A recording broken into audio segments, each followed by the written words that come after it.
إن الحمد لله نحمده ونستعينه ونستغفره ونعوذ بالله من شرور أنفسنا ومن سيئات أعمالنا من يهده الله فلا مضل له ومن يضلل فلا هادي له وأشهد أن لا إله إلا الله وحده لا شريك له وأشهد أن محمدا عبده ورسوله اللهم صل على محمد وعلى آل محمد كما صليت على إبراهيم وعلى آل إبراهيم إنك حميد مجيد اللهم بارك على محمد وعلى آل محمد كما باركت على إبراهيم وعلى آل إبراهيم إنك حميد مجيد اللهم انفعنا بما علمتنا وعلمنا ما ينفعنا وزدنا علما الحمد لله على كل حال ونعوذ بالله من حال أهل النار أما بعد فإن خير الحديث كتاب الله وخير الهدي هدي محمد صلى الله عليه وسلم وشر الأمور محدثاتها وكل محدثة بدعة وكل بدعة ضلالة وكل ضلالة في النار بعد فأعوذ بالله من الشيطان الرجيم بسم الله الرحمن الرحيم كلا نمد هؤلاء وهؤلاء من عطاء ربك وما كان عطاء ربك محظورا. چند روز قبل رمضان المبارک ہم سے جدا ہوا. برکتوں اور سعادتوں کا مہینہ رخصت ہوا. نیکیوں کا موسم بہار الوداع ہوا. وہ رنگین اور پر رونق و پر کیف لمحات چلے گئے اور دلچسپ و پر لطف اوقات جاتے رہے. وہ بخشش و مغفرت کے مواقع نہ رہے اور روحانیت کی وہ فضا اور ماحول نہ رہا. ہم میں سے ہر ایک نے مقدور بھر اس سے مستفید ہونے کی کوشش کی اور حسب ذوق، حسب استطاعت اور حسب مقدر اس سے اپنا اپنا حصہ پایا. اور حقیقت یہ ہے کہ بات تو مقدر ہی کی ہے، بات نصیب کی ہے. جیسا کہ حدیث میں ہے، آپ صلی اللہ علیہ وسلم فرمایا ان اللہ قسم بینکم اخلاقکم کما قسم بینکم ارزاقکم. اللہ تعالیٰ نے تمہارے درمیان تمہارے اخلاق وہ تقسیم کر رکھے ہیں اس طرح جس طرح تمہارے ارزاق یعنی رزق اللہ تعالیٰ نے تقسیم کر رکھا ہے، اسی طرح اللہ تعالیٰ نے تمہارے اخلاق، تمہارا دین، تمہارے اعمال وہ بھی تقسیم کر رکھے ہیں. وَإِنَّ اللَّهَ عَزَّ وَجَلَّ يُعْطِي الدُّنْيَا مَن يُحِبُّ وَمَن لَا يُحِبُّ. اور اللہ تعالیٰ یہ دنیا ہر اس شخص کو دیتا ہے جس سے پسند کرتا ہے یا نہیں پسند کرتا، سب کو دیتا ہے. وَلَا يُعْطِي الدِّينَ إِلَّا لِمَنْ أَحَبَّ. لیکن دین صرف اس کو دیتا ہے جسے وہ پسند کرتا ہے. یہاں اخلاق سے مراد اخلاق بھی ہے اور اس سے مراد آدمی کے اعمال بھی ہیں، اس سے مراد اس کا دین بھی ہے. جیسے کہ اسی حدیث میں اس کی طرف اشارہ ہے کہ لوگوں کے درمیان رزق اور اخلاق یہ اللہ کی تقسیم ہے، اس کی عطا ہے، جو کہ گویا رزق سے مراد دنیا ہے اور اخلاق سے مراد دین ہے.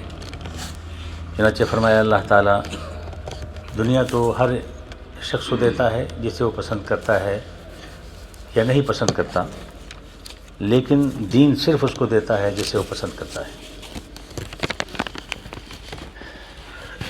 مگر رزق اور اخلاق اللہ کی تقسیم ہونے کا معنی یہ نہیں ہے کہ انسان مجبور اور بے بس ہے، ہاتھ پہ ہاتھ رکھ کر بیٹھ جائے اور اس کے حصول کے لیے کوئی سعی و جہد نہ کرے.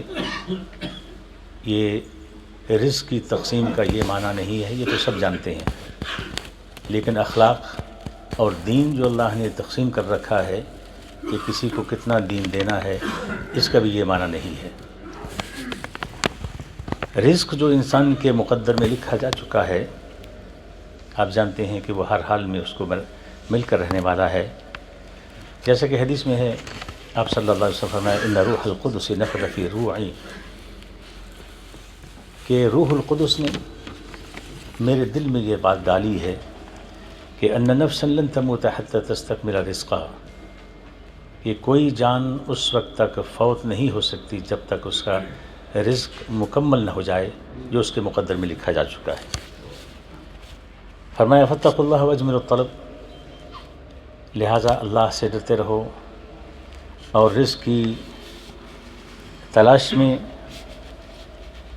حسن طلب اختیار کرو، یعنی اچھے طریقے سے اور جائز طریقے سے رزق کی تلاش کرو۔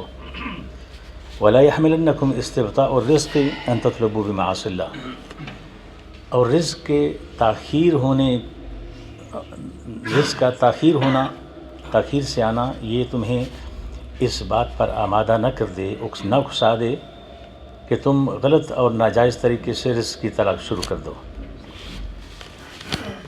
کیونکہ وہ تو ہر حال میں ملنا ہی ملنا ہے، صرف تاخیر ہو سکتی ہے، لیکن یہ نہیں ہو سکتا کہ جو رزق آپ کی قسمت میں، آپ کے مقدر میں لکھا جا چکا ہے، وہ مرنے سے پہلے آپ کو نہ ملے۔ فإن اللہ لا يدرک ما عنده الا بطاعته، اللہ کے ہاں جو کچھ ہے وہ صرف اطاعت و فرمانبرداری کے ذریعے ہی ملنا ہے، معصیت و نافرمانی کے ذریعے نہیں۔ اس حدیث میں جہاں آپ صلی اللہ علیہ وسلم نے ایک طرف یہ بیان فرمایا کہ رزق مقسوم و مکتوب ہے، وہاں یہ بھی فرما دیا کہ رزق مقدر اور مقسوم ہونے کے باوجود اس کے لیے تمہیں کوشش کرنا ہے اور جائز طریقے سے کرنا ہے، حلال طریقے سے کوشش کرنا ہے۔ اور حقیقت یہ ہے کہ اللہ تعالیٰ نے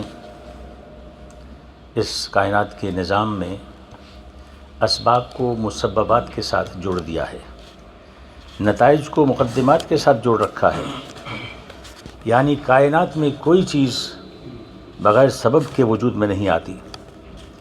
جیسے جو پڑھتا ہے اور محنت کرتا ہے وہ پاس ہو جاتا ہے، کامیاب ہوتا ہے، اور جو شخص جو کچھ بوتا ہے وہی اسے کاٹتا ہے۔ اسی طرح نتائج کو مقدمات کے ساتھ جوڑ دیا ہے، یعنی جو نتائج ہم دنیا میں زندگی میں دیکھتے ہیں وہ ہمارے گزشتہ اعمال اور کوششوں یا کوتاہیوں کی عکاسی کرتے ہیں، اور ہمارے پچھلے اعمال یا مقدمات ہمیں اسی طرف نتیجے کو لے کر جاتے ہیں جو اس کے مقدمات ہوتے ہیں۔ تو معنی یہ ہوا کہ یہ کائنات کے غیر مبدل کائنات کا نظام ہے جو اللہ نے بنا رکھا ہے کہ ہر نتیجے کا ایک سبب ہوتا ہے، اور ہر کامیابی یا ناکامی کے کچھ مقدمات ہوتے ہیں۔ اس کو ایک مثال کے ذریعے سمجھنے کی کوشش کرتے ہیں۔ اصحاب کہف کا قصہ تو آپ سب جانتے ہیں۔ وہ چند نوجوان جب انہیں اپنے ایمان کے لیے خطرہ محسوس ہوا تو انہوں نے ایک غار میں جا کر پناہ لے لی، اور ساتھ ہی اللہ کے حضور دعا گو ہوئے کہ ربنا آتنا من لدنک رحمۃ وہیئ لنا من امرنا رشدا، اے ہمارے پروردگار ہم کو اپنی رحمت خاص سے نواز اور ہمارا معاملہ درست فرما دے۔ تو اس کے نتیجے میں اللہ تعالیٰ نے انہیں پناہ بھی دی، انہیں کامیاب کیا اور ایک لمبی نیند سلا دیا۔ یعنی وہ اپنے ایمان کے لیے خطرہ محسوس ہونے کے بعد ہاتھ پہ ہاتھ دھر کر بیٹھ نہیں گئے، بلکہ انہوں نے اسباب اختیار کیے، غار میں جا کر پناہ لی اور ساتھ دعا بھی کی، اللہ پر توکل بھی کیا۔ تو بات ہو رہی تھی کہ جس طرح رزق جو انسان کے مقدر میں لکھا جا چکا ہے، اس یقین اور تصدیق و توثیق کے ساتھ انسان کو ملتا ہے کہ جس یقین کے ساتھ اسے موت آتی ہے، جیسے کہ حدیث میں ہے آپ صلی اللہ علیہ وسلم فرمایا ان الرزق لیطلب العبد کما یطلبہ اجلہ، کہ انسان کا رزق اسے یوں تلاش کرتا ہے، یوں اس کی طلب میں ہوتا ہے جس طرح موت اس کی طلب میں ہوتی ہے۔ اور موت کو کبھی تاخیر ہوئی؟ موت انسان کی تلاش میں ہے، اس کے پیچھے پیچھے ہوتی ہے، اس کو مل کے رہتی ہے۔ اس طرح رزق اس کی تلاش میں ہوتا ہے، انسان رزق کی تلاش میں ہے لیکن رزق انسان کی تلاش میں ہوتا ہے۔ لیکن اس کے باوجود رزق کی تلاش و جستجو، سعی و جہد اور محنت و مشقت شرعاً مطلوب ہے، اس کی ایک لمبی تفصیل ہے۔ اسی طرح اخلاق کی تقسیم کا معاملہ ہے جو کہ دین سے عبارت ہے، تو اخلاق، دین اور اعمال جو کہ رزق کی طرح اللہ کی تقسیم ہے، اس کے لیے بھی ویسے ہی جد و جہد اور مشقت کرنی ہے جس طرح کی رزق کی تلاش کے لیے کرنی ہے۔ تو اخلاق اور دین اللہ کی تقسیم ہونے کا معنی یہ نہیں ہے کہ انسان اس کے حصول کے لیے کوشش کرنا ہی چھوڑ دے۔ اخلاق کی دو قسمیں ہیں، جیسا کہ حضرت عبداللہ بن مسعود رضی اللہ تعالیٰ عنہ بیان کرتے ہیں کہ وَأَخْلَاقُ الْعَبْدِ فِيهَا مَا هُوَ خِلْقَةٌ وَفِيهَا مَا هُوَ مُكْتَسَبٌ، کہ ایک اخلاق تو وہ ہے جو انسان کی فطرت میں ہے، ودیت کر دیا گیا ہے، پیدائشی طور پر اس کو ملتا ہے، اور ایک وہ ہے جو کسبی ہے، یعنی انسان اپنی محنت سے حاصل کرتا ہے۔ فطری اور جبلی اخلاق وہ ہیں جو پیدائشی طور پر انسان کو حاصل ہوتے ہیں، جو اس کی فطرت میں ودیت کر دیے گئے ہوتے ہیں۔ جیسے کوئی شخص پیدائشی طور پر، فطری طور پر حلیم الطبع ہوتا ہے، کوئی شرمیلا ہوتا ہے، اور کوئی مزاجاً ظریف و خوش طبع ہوتا ہے، جیسا کہ حدیث میں حضرت عبداللہ بن عباس رضی اللہ تعالیٰ عنہ بیان کرتے ہیں کہ ان النبی صلی اللہ علیہ وسلم قال لأشج عبد القیس ان فیک خصلتین یحبہم اللہ، کہ آپ صلی اللہ علیہ وسلم نے اشج عبد القیس سے فرمایا کہ تمہارے اندر دو خصلتیں ہیں، دو خوبیاں ہیں جنہیں اللہ پسند کرتا ہے، الحلم والعنات، حلم و بردباری، اور عنات یعنی ٹھہراؤ، چیزوں میں جلدی نہ کرنا۔ اور ایک دوسری حدیث میں ہے، انہوں نے عرض کیا، یعنی حضرت اشج عبد القیس نے عرض کیا خلقین تخلقت بہما ام خلقین جبلت علیہما، عرض کیا کہ یہ وہ جو دو خصلتیں اور خوبیاں آپ بیان فرما رہی ہیں کہ مجھ میں ہیں، کیا وہ میں نے اپنی محنت سے کمائی ہیں، میں نے خود ذاتی طور پر اختیار کی ہیں، یا اللہ نے میری فطرت میں ودیت کی ہیں؟ فقال بل خلقین جبلت علیہما، فرمایا نہیں، بلکہ وہ ایسی ہیں جو اللہ تعالیٰ نے تمہیں تمہاری فطرت میں ودیت کر رکھی ہیں۔ فقال الحمد للہ الذی جبلنی علی خلقین یحبہم اللہ ورسولہ، تو کہنے لگے اللہ کا شکر ہے کہ جس نے میرے اندر وہ دو صفتیں رکھی ہیں، دو خوبیاں رکھی ہیں جنہیں اللہ اور اس کے رسول پسند کرتے ہیں۔ چلتے چلتے اس موقع کی مناسبت کا ذکر کرتا چلوں کہ ایک بار وفد عبد القیس مسلمان ہو کر مدینہ منورہ آپ صلی اللہ علیہ وسلم کی خدمت میں حاضر ہوا، جس کی قیادت المنذر الاشج کر رہے تھے۔ راوی حدیث زارع بن عامر بن عبد القیس بیان کرتے ہیں کہ لما قدمنا المدینة فجعلنا نتبادر من رواحلنا فنقبل ید النبی صلی اللہ علیہ وسلم ورجلہ، کہ ہم جب مدینہ منورہ پہنچے تو جلدی جلدی ہم اپنی سواریوں سے اتر کر ازراہ شوق ہم تیز قدموں کے ساتھ رسول کریم صلی اللہ علیہ وسلم کی طرف لپکے تاکہ آپ کے ہاتھ کو بوسہ دیں، آپ کے پاؤں کو بوسہ دیں۔ وانتظر المنذر الاشج، لیکن ہمارے جو قافلے کے قائد تھے انہوں نے کچھ دیر ٹھہر گئے، انتظار کیا، حتی اتی عیبتہ فلبس ثوبیہ ثم اتی النبی صلی اللہ علیہ وسلم، وہ اپنے اس سامان کے پاس گئے، اپنے اس صندوق کے پاس گئے جس میں ان کے کپڑے پڑے ہوئے تھے. انہوں نے 2 کپڑے نکالے، وہ پہنے، اور پھر آپ صلی اللہ علیہ وسلم کی خدمت میں حاضر ہوئے. تو اس وقت آپ صلی اللہ علیہ وسلم نے انہیں دیکھ کر فرمایا کہ ان فیک خلتین، تم میں 2 خصلتیں ایسی ہیں جو اللہ کو بہت پسند ہیں، اور وہ یہ ہیں کہ ایک حلم و بردباری ہے، اور یہ ہے کہ طبیعت میں ٹھہراؤ ہے، جلد بازی نہیں ہے. اس پر انہوں نے اللہ کا شکر ادا کیا. تو حضرت عبداللہ بن مسعود رضی اللہ تعالیٰ عنہ فرماتے ہیں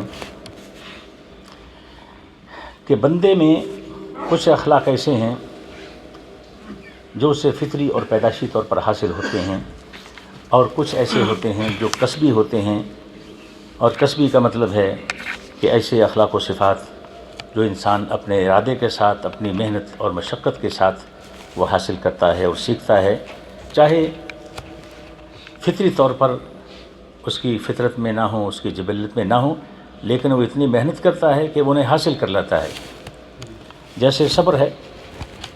صبر اگر آدمی کی طبیعت میں نہیں ہے تو صبر سیکھنا، اس کو حاصل کرنا، اپنی عادت بنانا نہایت مشکل ہے، لیکن انسان کر لیتا ہے.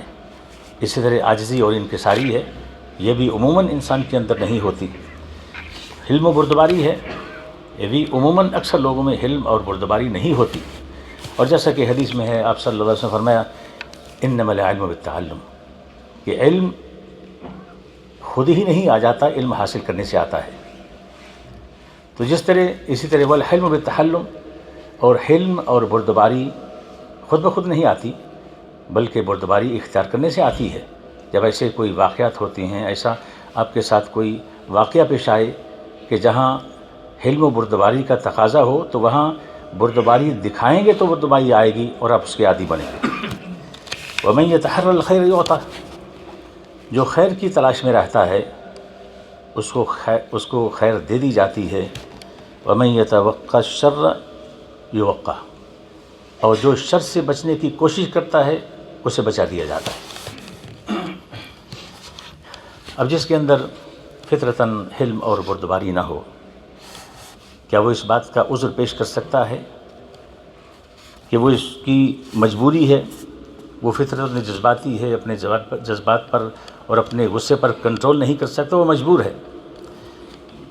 کیا وہ اس بات کو اپنا عذر بنا سکتا ہے؟ یقیناً نہیں.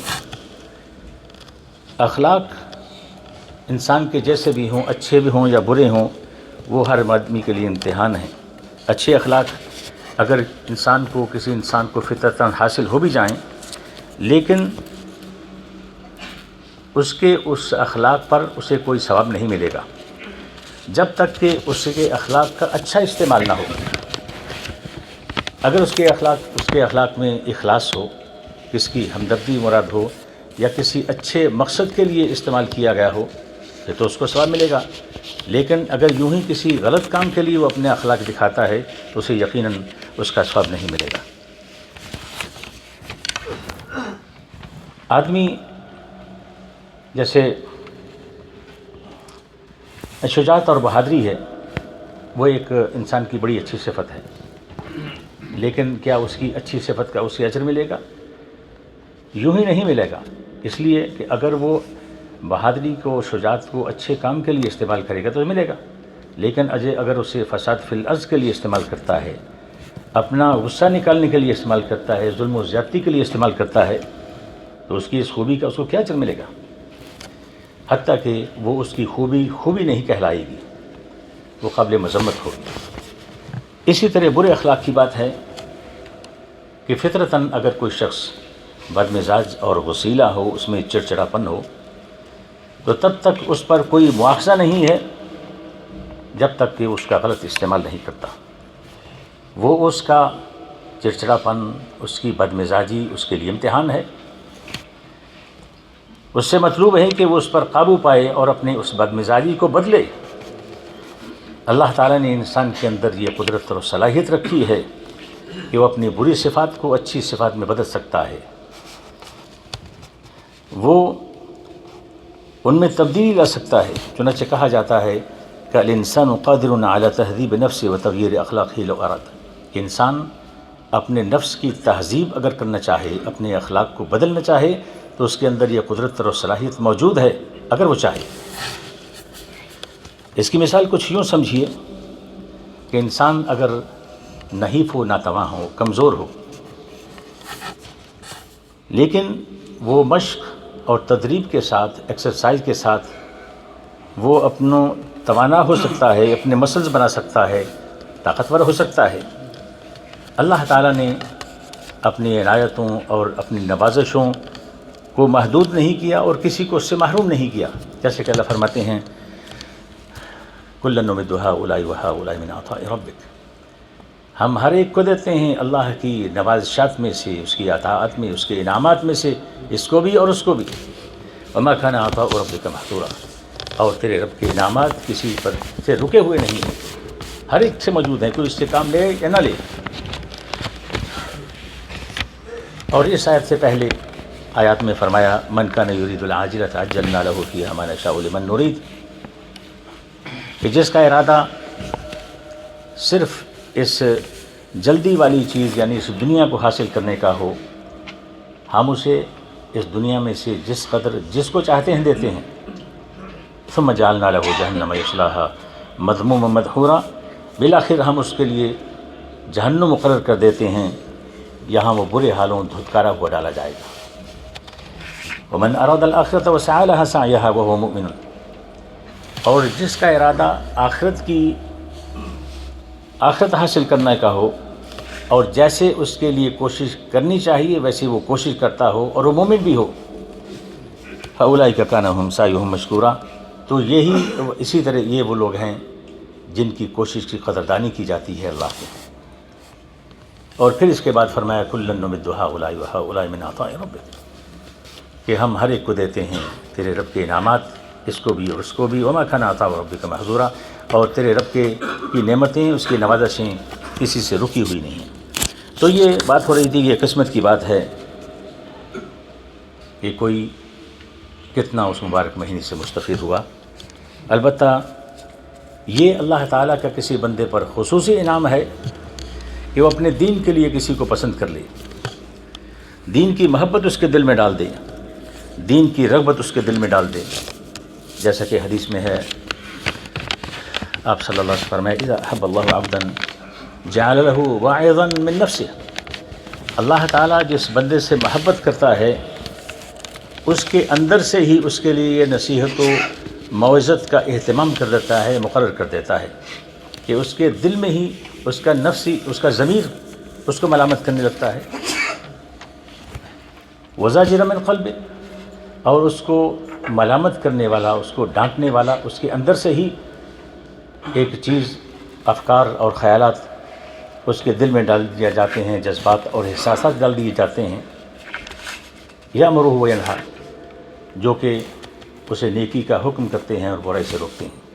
بہرحال اس بات پر ہمیں غور کرنے کی ضرورت ہے، جو شروع میں ہم نے حدیث پڑھی کہ ان اللہ یؤتی الدنیا من یحب ومن لا یحب، کہ اللہ تعالیٰ دنیا تو ہر ایک کو دیتا ہے جس کو پسند کرتا ہے یا نہیں پسند کرتا، ولا یؤتی الدنیا ولا یؤتی الدین الا من حب، لیکن دین صرف اس کو دیتا ہے جس کو پسند کرتا ہے۔ اور اس بات پر بھی غور کرنے کی ضرورت ہے کہ ہمارا اللہ تعالیٰ کے ہاں کیا مقام و مرتبہ ہے، ہماری حیثیت اللہ کے ہاں کیا ہے۔ اور یہ اگر کوئی حقیقت میں جاننا چاہے تو بڑی آسانی سے معلوم ہو سکتی ہے، اور اس کا قاعدہ علماء کرام نے یہ بیان کیا ہے کہ اذا اردت ان تعرف عند اللہ مقامک فانظر فی مقامک، اگر تم یہ چاہو، تم یہ جاننا چاہو کہ تمہارا اللہ کے ہاں کیا مقام و مرتبہ ہے، تو پھر یہ دیکھ لو کہ اللہ نے تمہیں کس کام پر لگایا ہے۔ برے کاموں پر لگایا ہے، لوگوں کی غیبت کرنے پر لگایا ہے، انہیں نقصان پہنچانے پر لگایا ہے، ان کی عزتیں اچھالنے پر لگایا ہے، یا نیک کام پر لگایا ہے۔ اور یہ آدمی کو اگر ہم آج جاننا نہیں چاہیں گے تو معلوم تو ہو جائے گا، لیکن اس وقت معلوم ہوگا جب بہت دیر ہو چکی ہوگی۔ اور وہ کب معلوم ہوگا؟ سب سے پہلے جو معلوم ہوگا قبر کی پہلی رات معلوم ہو جائے گا۔ اللہ تعالیٰ ہم سب کو سمجھنے اور عمل کرنے کی توفیق عطا فرمائے۔ آخر دعوانا الحمدللہ۔